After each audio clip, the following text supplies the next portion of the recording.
بس آخری بات, کس میں وقت لگاؤ؟ تبلیغی جماعت تمہیں تمہارے ہدف پہ لے کر آئے گی. تبلیغ میں نکل کے دیکھو, میں ایک اہل حدیث کا واقعہ اکثر سناتا ہوں, وہ کئی فرقوں سے دھکے کھا کھا کے نا, پہلے یہاں گئے, پھر وہاں گئے, پھر ادھر گیا تو لگا وہ یہی صحیح ہے باقی سارے غلط, پھر ادھر گیا پتہ چلا یہ صحیح باقی سارے غلط, دھکے کھا کھا کے. وہ سنا دوں جلدی سے مختصر, ٹائم ہو گیا نا پورا. ایک اہل حدیث آئے مجھ سے ملنے کے لیے, میری 4 شادی والی کتاب پڑھی, اتنی بڑی داڑھی ان کی, تو 4 شادی والی کتاب پڑھ کے بڑے متاثر ہو گئے. یہ کتاب ایسی جس سے بریلوی بھی متاثر ہوتے ہیں, اہل حدیث بھی ہوتے ہیں, دیوبندی بھی ہوتے ہیں, شیعہ بھی ہوتے ہیں, ہر آدمی, کیونکہ آدمی تو آدمی ہے نا, آدمی پہلے, دیوبندی بریلوی بعد میں. وہ کہتے ہیں ہر بھلے دیوبندی نے لکھی ہو, حنفی نے لکھی ہو, بریلوی کتاب بڑی شاندار لکھی ہے. تو وہ اہل حدیث بندہ, اتنی بڑی داڑھی اس کی, وہ بیان سنتے بھی ہیں. یہاں آ گئے تو بڑی داڑھی, مجھے اندازہ ہو گیا کہ یہ چینل تھوڑا سا کیا ہے, چینج لگ رہا ہے نا. خیر کہہ رہے ہیں یار یہ میں نے آپ کی کتاب پڑھی ہے یار, کیا کتاب لکھی ہے یار, کیا دلائل کے انبار لگا دی, او ہو ہٹو بچوں ہو گیا نا. میں نے کہا ماشاء اللہ آپ کی داڑھی بڑی خاندانی ہے. کہنے لگے میں اہل حدیث ہوں. چلو اچھی بات ہے, کوئی مسئلہ نہیں ہے. تو میں نے کہا اور کیا کہتے ہیں, میں ہوں اہل حدیث لیکن میں بڑا معتدل ہوں, میں تبلیغ میں وقت لگاتا ہوں. میں نے کہا عام طور پہ اہل حدیث تبلیغ کو اچھا نہیں سمجھتے, تو آپ کیسے؟ تو مجھے انہوں نے اپنا پورا واقعہ بتایا. یہ واقعہ میں نے ایک بیان میں, لیکن آج کے ٹاپک کے حساب سے یہ ذرا اور زیادہ فٹ آ رہا ہے. کہنے لگا پہلے میں تھا بریلوی, 30-40 والا نا, ہمارا پورا خاندان میلاد شریف اور جو بریلوی حضرات میں ہوتا ہے, میت کے 3 دن کے بعد الگ چیزیں چل رہی ہیں, پھر 40 میں الگ چیزیں چل رہی ہیں, پھر یہ ساری چیزیں. کہہ رہے ایک دن میں نے کسی دیوبندی کا بیان سنا, یہ بدعت ہے, اس پہ کوئی حدیث نہیں ہے, تو میں دیوبندی ہو گیا. کہہ رہے جب دیوبندی ہوا تو پھر میں نے تھوڑے دن دیوبندی رہا, پورا خاندان میرے خلاف. کہہ رہے پھر میں کسی اہل حدیث کا بیان سنا, اہل حدیث تو ظاہر ہے بار بار قرآن حدیث قرآن حدیث قرآن حدیث, وہ لفظ یہ بہت ریپیٹ کرتے ہیں. تو میں نے لگا کہ یار اہل حدیث کیا ہوتے ہیں, صحیح تو کہہ رہے میں اہل حدیث میں چلا گیا. پھر خاندان والوں سے جھگڑا. پھر کہہ رہے ایک دن جماعت المسلمین والے سے ان کی تقریر سنا, انہوں نے کہا کہ یہ بھی ایک فرقہ ہے اہل حدیث, جیسے دیوبندی فرقہ, بریلوی فرقہ, اہل حدیث بھی فرقہ, تو نام چینج کرنے سے کیا ہوتا ہے, تو فرقہ واریت تو غلط ہے. تمہیں قرآن کہتا ہے سماکم المسلمین, اللہ نے تمہارا نام مسلم رکھا, ہمارا کوئی فرقہ نہیں, خالص کیا ہے مسلم. کہہ رہے مجھے یہ نعرہ بڑا شاندار لگا, یار یہ زبر فرقہ واریت سے بالکل پاک, کوئی فرقہ نہیں ہے. ابے یہ بھی فرقہ ہے, اتنی سینس نہیں ہے. جو لوگ کہہ رہے ہیں نا ہمارا کوئی فرقہ نہیں ہے, وہ ایک نیا فرقہ نکال رہے ہوتے ہیں. تو کہہ رہے میں جماعت المسلمین میں چلا گیا. اب اس وقت تک جماعت المسلمین پارٹ 1 پارٹ 2 اور پارٹ 3 نہیں تھی, ابھی تو پارٹ 1 اور پارٹ 2 بھی چل رہا ہے ماشاء اللہ مارکیٹ میں نا, لیکن اس وقت ایک ہی پارٹ تھا. کہہ رہے اب جماعت المسلمین سے آگے کوئی یہ نئی چیزیں اس وقت تک یہ مارکیٹ میں جو آج کل چل رہی ہیں یہ آئی نہیں تھی. کہہ رہے ہم اب جماعت المسلمین سے آگے تو کچھ تھا نہیں, تو میں جماعت المسلمین میں, کہہ رہے پھر میں 20-25 سال جماعت المسلمین میں رہا, مالدار آدمی تھا. تو کہہ رہے میں نے جماعت المسلمین میں بہت پیسہ خرچ کیا ان کو پروموٹ کرنے کے, اور جماعت المسلمین کے ایک بڑا عہدہ بھی تھا, میں پورا عہدہ نہیں بتاؤں گا, جماعت المسلمین پھر ان کو تنگ کریں گے جا کے. انہوں نے مجھے بتایا کہ نام نہیں لیجیے گا, میں جماعت المسلمین والے پھر کیا کریں گے, تنگ کریں گے, مسلم ہے نا اس لیے.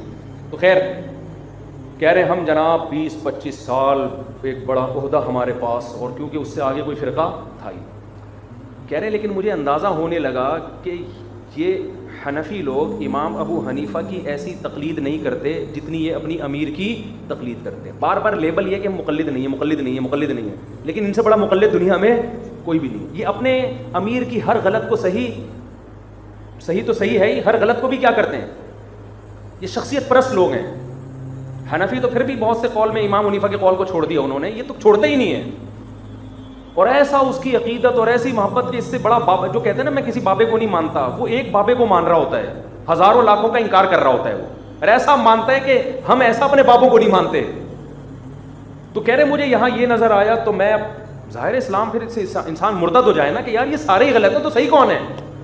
کہہ رہے میں نے پھر ارادہ کیا کہ یار یہ کیا, میں کدھر جاؤں, میں کون صحیح ہے کون غلط ہے. دھکے کھاتے کھاتے کہتے ایک دن کیا ہوا, اچھا ہر جگہ یہی, وہ صحیح وہ غلط, وہ غلط وہ صحیح, یہ ٹانگیں چوڑی پھر پتلی, پھر رفع الیدین, پھر نہیں کرنا, پھر فاتحہ, پھر زور سے آمین. کہہ رہے اسی میں میرے دماغ کیا ہو گیا, پاگل ہونے لگا.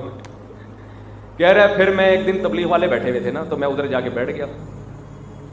کہہ رہے وہ بات یہ کر رہے ہیں ہمارے اندر دین کیسے آ جائے, پوری دنیا میں دین کیسے چلا جائے, اس کے لیے ہمیں محنت کرنی ہے, اللہ سے ہوتا ہے, اللہ کے غیر سے کچھ بھی نہیں ہوتا. کہہ رہے میں نے کہا بیٹا ابھی یہ مجھے آہستہ آہستہ پکڑیں گے, مجھے کہیں گے ٹانگیں چوڑی کیوں کر رہے ہیں, ٹھیک ہے نا.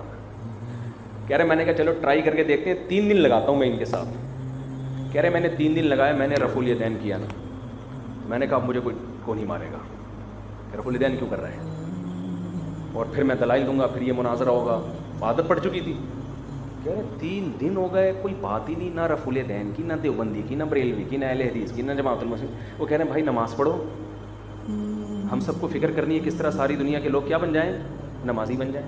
میں ایک دفعہ آرمی کے میس میں جانا ہوں، ایک بریگیڈیئر آن ڈیوٹی، وہ گشت کر رہے تھے، میں نے کہا کہ آپ گشت آن ڈیوٹی مطلب اس وقت سول ڈریس میں تھے وہ، کیونکہ شام کا ٹائم تھا، تو میں نے کہا آپ گشت کر رہے ہیں اتنی محنت، کہہ رہے ہیں یار ہمیں ریونڈ سے یہ ہدف دیا ہے کہ یہ فکر کرنی ہے کہ اس پورے علاقے کے 100% لوگ نمازی بن جائیں۔ کیسا یار، کیسا ہدف ہے یار، بریگیڈیئر کو کہاں لگا دیا حالانکہ نہیں بن سکتے لیکن ایک فکر تو ہے نا۔ میں نے کہا یار دیکھو، اور اگر وہ اسکالرز کو سن رہے ہوتے بریگیڈیئر صاحب تو کیا کر رہے ہوتے، پوری دنیا کو مجھے یہ ہدف دیا گیا کہ بنو امیہ کے خلاف پوری دنیا کو لانے میں کتاب لکھ رہا ہوں تاکہ ساری دنیا بنو امیہ کو کیا دے، گالیاں دے۔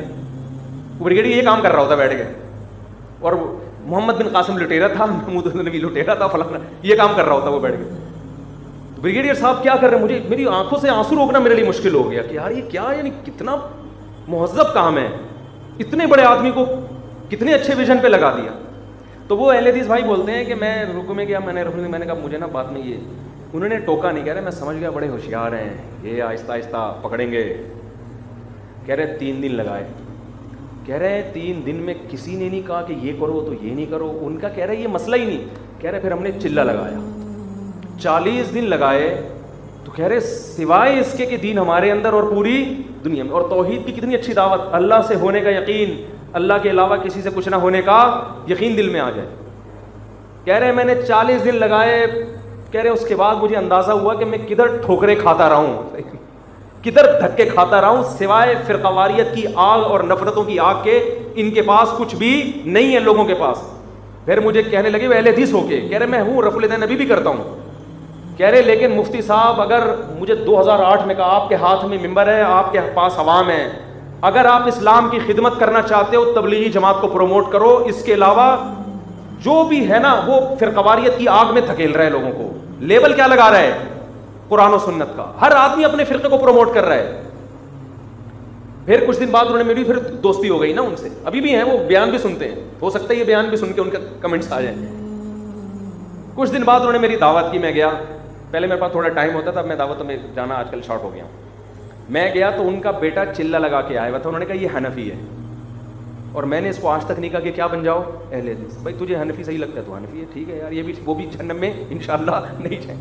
کہہ رہے میں رفع الیدین کرتا ہوں، یہ نہیں کرتا، کہہ رہے میری نظر میں یہ مسئلے اب بڑے مسئلے رہے نہیں ہیں، میری نظر میں یہ کہ یہ انسان کا بچہ بن جائے، اور کہہ رہے اس کے لیے مجھے تبلیغ کے علاوہ کوئی راستہ نظر نہیں آتا۔ السلام علیکم جی دوستو، آپ نے دیکھا اور سنا مفتی طارق مسعود صاحب کو کہ مفتی طارق مسعود صاحب کیا بیان فرما رہے تھے۔